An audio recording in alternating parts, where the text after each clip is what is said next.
लग तो हमें बहुत सालों से रहा है कि आईटीसी चलेगा, पर इस बार कन्विक्शन बढ़ रहा है कि अगले 3 सालों में बहुत तगड़ी रीरेटिंग हो सकती है। बहुत लंबे अरसे से हम उस रीरेटिंग को इंतजार में हैं सर। बिल्कुल हो सकती है आशीष जी। अगर आप ध्यान दो तो 2008 से 2016 के बीच में रिलायंस ने भी कुछ नहीं किया था 8 सालों तक, और उसके बाद जो हुआ वो इतिहास है। तो लेट्स होप कंपनी के अगर फंडामेंटल्स की बात की जाए तो हर पायदान पे खरी है। तो अगर किसी को 3 साल का कॉल लेना हो 15,000 की निफ्टी पे, तो मैं समझता हूँ कि बहुत सेफ बेट है। बिल्कुल ठीक बात। और एक एग्जाम्पल आपने दिया, दूसरा एग्जाम्पल इसी का इमीडिएट पीयर है HUL।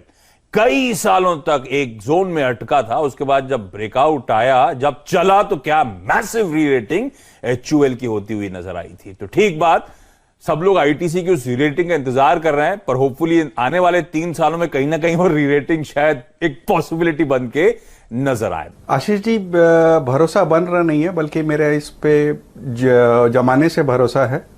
और आज चुनने की वजह यह हुई कि कल मैंने आपका एक ट्वीट देखा था उड़ करके, फेविकॉल वाला, तो उसी के वनिस्पत मैंने ये आईटीसी का स्टॉक चुना है। इंट्रिंसिक वैल्यू बहुत अच्छी है।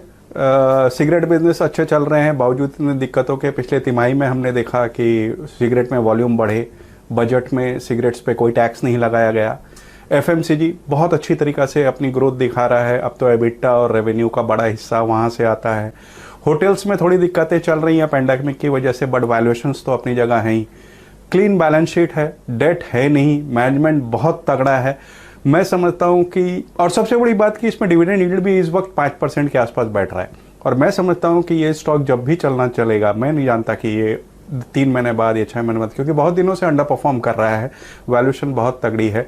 और 3 साल में मैं उम्मीद करता हूं कि जैसे आपने कहा कि डबल हो सकते हैं, तो मुझे भी पूरी उम्मीद है कि आईटीसी एक अंडर परफॉर्मिंग इंट्रिंसिक वैल्यू से भी आधे दाम में मिल रहा है और आने वाले दिनों में बहुत अच्छा परफॉर्म कर सकता है।